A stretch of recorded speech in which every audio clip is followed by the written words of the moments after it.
Hello ji, welcome back to my channel. I am Sneha and you are on Biology Hub. So students, क्या आपने कभी सोचा है कि नीट का सबसे ज्यादा स्कोरिंग सब्जेक्ट कौन सा है? Yes, it's bio.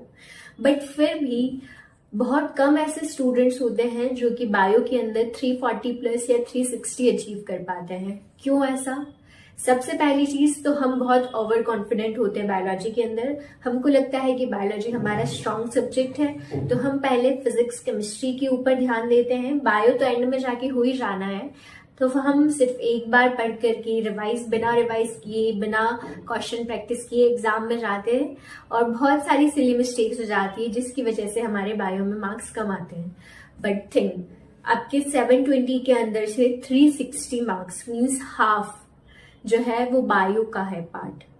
ठीक है, फिर भी हम उसको इतना ज्यादा अंडर एस्टिमेट करके कि हाँ बायो तो हम कर ही लेंगे, हमारे ओवर कॉन्फिडेंस के अंदर उसको छोड़ देते हैं. अगर आप किसी टॉपर या कोई जो अच्छा रैंकर है या जिसका सिलेक्शन हुआ है उसके मार्क्स देखोगे तो वो बायो के अंदर 340 प्लस 350 या 360 और 360 अचीव कर रहा होता है, तब जाकर के उसका कहीं रैंक अच्छा होता है. ठीक है, तो ऐसा नहीं है कि आप बायो को इग्नोर कर दोगे कि हाँ ठीक है बायो तो हो जाएगा एंड देन एंड में जाकर के कुछ नहीं होगा. ठीक है, तो बायो जो है वो आपको आपका स्ट्रॉन्ग पॉइंट बनाना है कि अगर कभी ऐसा हुआ कि फिजिक्स या केमिस्ट्री का पेपर ऊपर नीचे भी हो चुका है, जैसे 2025 के अंदर फिजिक्स जो था वो थोड़ा टफ आया था, तो अगर आप ऐसा है कि फिजिक्स के अंदर तुम 100 या 120 अचीव कर रहे हो, केमिस्ट्री के अंदर 120 130 अचीव कर रहे हो या आपका फिजिक्स इतना स्ट्रांग नहीं है, तो आप अपना फोकस बायोलॉजी पे शिफ्ट करके बायो के अंदर पूरा 360 ऑन 360 मार्क्स अचीव करने पर ध्यान दे सकते हैं. इससे आपका रैंक और सिलेक्शन काफी इंप्रूव होगा. So next, move to the biology strategy. How to achieve 0 to 360 in biology. सबसे मोस्ट इंपॉर्टेंट थिंग, हर कोई बोलेगा आपको बायोलॉजी के अंदर एनसीईआरटी इज मस्ट. हर कोई बोलेगा, हर स्टूडेंट को पता है कि बायोलॉजी की एनसीईआरटी कितनी जरूरी है. It's the Bible. ठीक है, इट्स द होली बुक.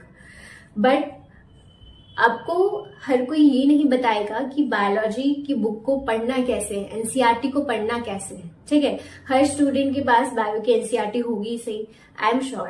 भले आप फिजिक्स या केमिस्ट्री की एनसीईआरटी एक बार ना खरीदो, नोट से काम चला लो अपने कोचिंग के नोट से, बट बायो की एनसीईआरटी तो हर किसी के पास होगी.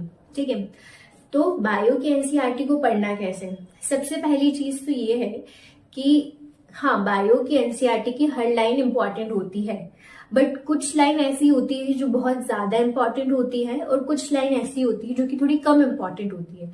मतलब ऐसा कि अगर आप रिवीजन करने जा रहे हो तो वो जो लाइन है जो बहुत ज्यादा इंपॉर्टेंट है तो उन पे आपको ज्यादा फोकस करना है, जहां से क्वेश्चन बनने के चांसेस ज्यादा होंगे, जहां पे आपको कंफ्यूजन ज्यादा होगा.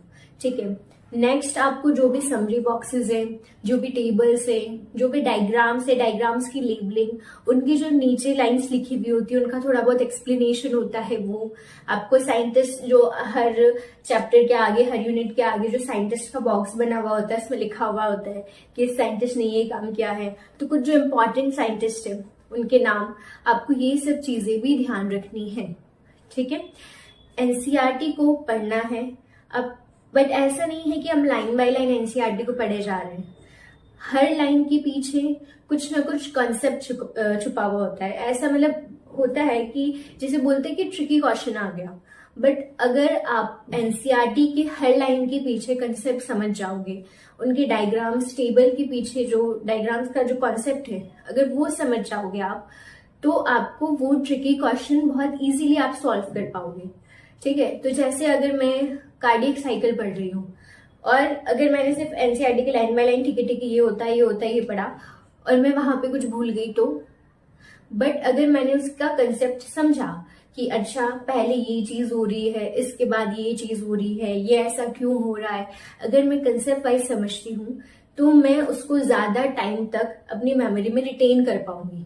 ठीक है, तो हमको एनसीईआरटी को ऐसे नहीं पढ़ना है कि सिर्फ रट लो उसकी लाइंस को, ऐसा नहीं है. हमको सबसे पहले जब आप फर्स्ट बार एनसीईआरटी पढ़ने जा रहे हैं तो उसके कंसेप्ट्स को समझिए कि एनसीईआरटी की इस लाइन के पीछे क्या कंसेप्ट है, क्योंकि आपको ये नीट में तो काम में आने ही वाला है, आगे भी आपको फ्यूचर में काम में आएगा। ठीक है, नाउ नेक्स्ट एनसीईआरटी का रिविजन। बहुत सारे जो भी टॉपर्स होते हैं, अगर उनसे आप पूछोगे ना, वो अपने एग्जाम के पहले, नीट के एग्जाम के पहले 15 to 16 टाइम एनसीईआरटी को रिवाइज कर चुके होते हैं। तो आपको मेक श्योर करना है कि एनसीईआरटी आप नीट के पहले 3 से 4 बार रिवाइज कर पाओ, क्योंकि रिविजन मस्ट है। हमको लगता है कि हमने एक बार पढ़ा बट हमको याद हो जाएगा वो चीजें, नहीं। एग्जाम टाइम पे इतना ज्यादा फ्रस्ट्रेशन होता है, इतनी ज्यादा हमको प्रेशर होता है, ये करना है, ये करना है, ये क्वेश्चन, फिर उसके बाद हमको ये भी तो पार्ट करना है, ये भी तो पार्ट करना है। और अगर कोई क्वेश्चन ट्रिकी आ गया, कोई सेक्शन जो है वो तुम्हारा बहुत ज्यादा टफ आ गया, तो फिर तो हम सभी भूल जाते हैं, सब एकदम ब्लैंक हो जाता है। तो अगर आपकी वो मेमोरी में रहेगा, आप बार बार रिवाइज करते रहोगे, तो अगर आपके एकदम से मेमोरी में क्लिक हुआ कि हाँ ये तो मैंने पढ़ा था, तो आप उसको कर पाओगे। ठीक है, नाउ एनसीईआरटी को पढ़ने का तरीका होता है, जैसे जो मैं फॉलो करती थी वो है एक्टिव रिकॉल। क्या करना है उसके अंदर, जैसे कि मैंने एक कंसेप्ट पढ़ा है, मान लो मैंने हार्ट की एनाटमी पढ़ी है, या मैंने कार्डियक साइकिल पढ़ी है, या किडनी की एनाटमी पढ़ी है। ठीक है, मैंने उसको पढ़ लिया, पूरा मेरा सेक्शन कंप्लीट हो चुका है, वो टॉपिक कंप्लीट हो चुका है, एनसीईआरटी से मैंने उसको अच्छे से समझ लिया है। Now I will close the book, try to remember all the things line by line, जो भी मैंने पढ़ा है कि हाँ उसके अंदर ऐसा था, उसके अंदर ऐसा था, हार्ट की साइज ये थी, हार्ट के अंदर ये चीज प्रेजेंट थी, ये वॉल्स थे, ये इसलिए होता है, ये इसलिए होता है। And then I will again open the book, फिर मैं देखूंगी कि मैं क्या भूली हूँ, देन मैं उस चीज को वापस पढ़ूंगी, और जो चीज मैं भूली थी उसको अब नेक्स्ट टाइम याद करने की कोशिश करूंगी। एक्टिव रीलर्निंग से जब आप एक्टिव रिकॉल करोगे तो आपकी मेमोरी के अंदर वो फीड होगा।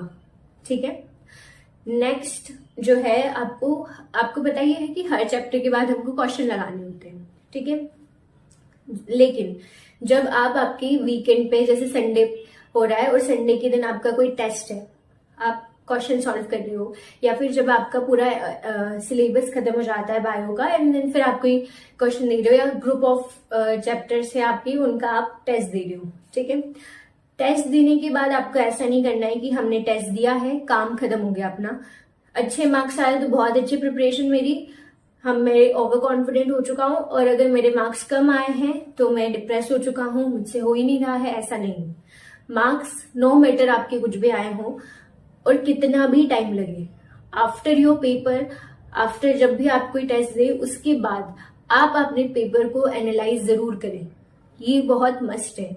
नहीं तो ऐसे क्या है कि हम पेपर क्यों दे रहे हैं, ताकि हमें हमारी गलतियां पता चले, हम एनालाइज ही नहीं करेंगे तो हमारी गलतियां कैसे पता चलेगी। आपको आंसर शीट हमेशा मिल जाती है। ठीक है, ट्राई करें कि देखना, उस पेपर को एनालाइज करना कि मैंने कहाँ गलती कर दी है। ठीक है, क्या मैंने बबल गलत फिल कर दिया है, कहाँ मैंने सिली मिस्टेक की, ओ ये तो इतना इजी था बट मैंने तो इसको गलत कर दिया है। ठीक है, मैंने इस क्वेश्चन को ढंग से नहीं पढ़ा है। ठीक है, या मुझे वो कंसेप्ट समझ में नहीं आया है, या मैं वो एनसीईआरटी की लाइन भूल रहा हूं बार बार। ठीक है, या फिर मैं कंफ्यूज हो रहा हूं इन दो चीजों में कि ये इसमें ये था या इसमें ये था। ठीक है, फिर आप आपकी सभी गलतियों को आपके शॉर्ट नोट्स के अंदर या आपके एनसीईआरटी की जो बुक है उसी में ही पर्टिकुलर टॉपिक में जाके लिखो कि मैंने यहाँ गलती की थी, ताकि आप उस गलती को दोबारा रिपीट ना करो। क्या पता वो सेम क्वेश्चन जो है आपके एनसीईआरटी का जो है वो आपने जो पेपर दिया है वो आपकी नीट में आ जाए, एंड वो उस टाइम फिर आप उसको सही करो। ठीक है, तो ये भी बहुत इंपॉर्टेंट है। नेक्स्ट है कि आप नोट्स बनाओ, बट नोट्स आपको ऐसे नहीं बनाने हैं कि एनसीईआरटी है, पूरी की पूरी एनसीईआरटी छाप दी आपने, इस तरीके से नोट्स नहीं बनाने। नोट्स बनाओ आप शॉर्ट नोट्स एकदम से, कि आप देखो रिवीजन के लिए वो नोट्स आपके काम में आए। जो चीज आप भूल रहे हो एनसीईआरटी की लाइन बार बार, वो आप उस नोट्स के अंदर लिखोगे। जो एनसीईआरटी की इंपॉर्टेंट लाइन्स हैं वो आप उस नोट्स के अंदर लिखोगे, ताकि जब आप रिवीजन करने बैठो तो ऐसा नहीं होता ना कि रिवीजन करने बैठे हैं हम और एनसीईआरटी को पूरा पूरा पढ़ रहे हैं तो हमको रिवीजन में कितना टाइम लगेगा। ठीक है, अगर हमारे पास कुछ इंपॉर्टेंट लाइन्स है जहां हम गलतियां कर रहे हैं, क्योंकि नोट्स आपको कहीं से मिल जाएंगे बट आप कहाँ गलती कर रहे हो ये आपको पता है। ठीक है, तो आपका इम्पोर्टेंट जो सेक्शन है, जो आपको लग रहा है कि हाँ यहाँ से क्वेश्चन आ रहे हैं या यहाँ मैं गलती कर रहा हूँ बार बार, तो वो आप आपके शॉर्ट नोट्स के अंदर डालिए, ठीक है। And try to revise it, करिए बार बार रिवाइज, ठीक है। जब भी आपको फ्री टाइम मिल रहा है आप उसको खोल के बैठिए, आप उसको रिवाइज कीजिए। नेक्स्ट, आप 10 साल के क्वेश्चन पेपर सॉल्व कीजिए। और ये मैं ऐसे कि हर कोई बोलता है इसलिए नहीं बोल रही हूँ कि 10 साल के क्वेश्चन पेपर सॉल्व कीजिए। आप 10 साल के क्वेश्चन पेपर सॉल्व कीजिए एंड उसमें देखिए कि आपको क्या लग रहा है कि किस वाले क्वेश्चन से, मतलब किस वाले टॉपिक से, कौन सी लाइन है जो आपसे बार बार पूछी जा रही है, कौन से टॉपिक है जिसमें से बार बार क्वेश्चन आ रहा है, कौन सा चैप्टर है जिसमें से बार बार क्वेश्चन फ्रेम हो रहे हैं। तो उसको एनालाइज करने की कोशिश कीजिए, ताकि जब आप रिवीजन करोगे थ्रू योर एनसीईआरटी या नोट्स, तो नोट्स में उन चीजों को शामिल कीजिए, ठीक है, जिनसे कि हाँ बार बार क्वेश्चन आ रहे हैं। एनसीईआरटी में जब आप रिवाइज करें तो उन चीजों पे ध्यान दीजिए कि हाँ यहाँ से क्वेश्चन बन रहे हैं, हाँ ये वाली जो लाइन है वो इस क्वेश्चन की फॉर्म में फ्रेम हुई थी 2018, 19 या 2022 के नीट के पेपर में। तो आपको वो याद रहेगा, क्योंकि क्वेश्चंस होंगे सही रिपीट। तो ऐसा तो नहीं है कि वो एनसीईआरटी तो वही है, आपकी लाइंस वही है, तो कंसेप्ट भी वही है, तो क्वेश्चन तो वहीं से आ रहे हैं आपके। कोई ऐसे नया जादू से नया क्वेश्चन तो नहीं आएगा, थोड़ी सी अलग तरीके से फ्रेम करके दे देंगे और क्या, ठीक है। और जो भी आपको मतलब इम्पोर्टेंट लग रहा है कि हाँ ये इम्पोर्टेंट है या ये मैं भूल रहा हूं, तो वो आप अपने शॉर्ट नोट्स के अंदर उसको डालिए। So next is question practice. Practice as many question as you can, ठीक है। उस टॉपिक में से जितने क्वेश्चन बन सकते हो उतने क्वेश्चन प्रैक्टिस करो तुम। जितना तुम क्वेश्चन प्रैक्टिस करोगे उतना पता चलेगा कि इस टॉपिक में से यहाँ से भी क्वेश्चन बन सकता है, इस लाइन से भी क्वेश्चन बन सकता है, इस तरीके का भी क्वेश्चन बन सकता है, ताकि जब आप नीट के पेपर देने जाओ तो आपको कुछ भी नया ना लगे वहां पर और आपका टाइम वेस्ट ना हो। क्योंकि हमको टाइम बचा करके इधर से सही क्वेश्चंस करके, टाइम बचा करके उधर फिजिक्स केमिस्ट्री में भी टाइम देना है, ठीक है। ताकि ऐसा ना हो कि जैसे आपने कोई पहले हमारे मॉक टेस्ट के अंदर हमने कोई क्वेश्चन देखा है वो हमारा गलत हो गया, हम नेक्स्ट टाइम जब मॉक टेस्ट में क्वेश्चन देखेंगे तो कि अच्छा मैंने यहाँ गलती कर दी थी और ये मेरी मिस्टेक थी। अगर वही क्वेश्चन नीट में आता है तो आप फटाफट से अलर्ट हो जाओगे कि अरे ये क्वेश्चन था, इसमें मेरी गलती होने के चांसेस है, इसमें सबसे पहले ये मुझे अंडरलाइन करना है। जैसे which of the following statement is not true, तो मुझे नॉट देखना है सबसे पहले, मैं नोट को अंडरलाइन कर लूंगा। तो आपको क्वेश्चन जो है सॉल्व करने की अप्रोच पता चलेगी, किस तरीके की क्वेश्चन आ रहे हैं वो पता चलेंगे, और इससे आपका बहुत सारा टाइम बचेगा, आप सिली मिस्टेक्स करने से बचोगे। तो सिर्फ एनसीईआरटी पढ़ने से, सिर्फ रिविजन करने से या सिर्फ क्वेश्चन प्रैक्टिस करने से कुछ नहीं होगा, आपको सब चीजें साथ में लेके चलनी पड़ेगी। और बायो जो है वो बहुत स्कोरिंग और बहुत ईजी है, बट आपको प्रॉपर कंसिस्टेंसी के साथ और स्मार्ट वर्क के साथ आगे बढ़ना पड़ेगा। आपकी जर्नी के अंदर, डॉक्टर बनने की जर्नी के अंदर बायो एक बहुत इंपॉर्टेंट रोल प्ले करता है। Okay, so if you like this video please like, share and subscribe to my channel and comment section में 360 इन बायो जरूर लिखिए।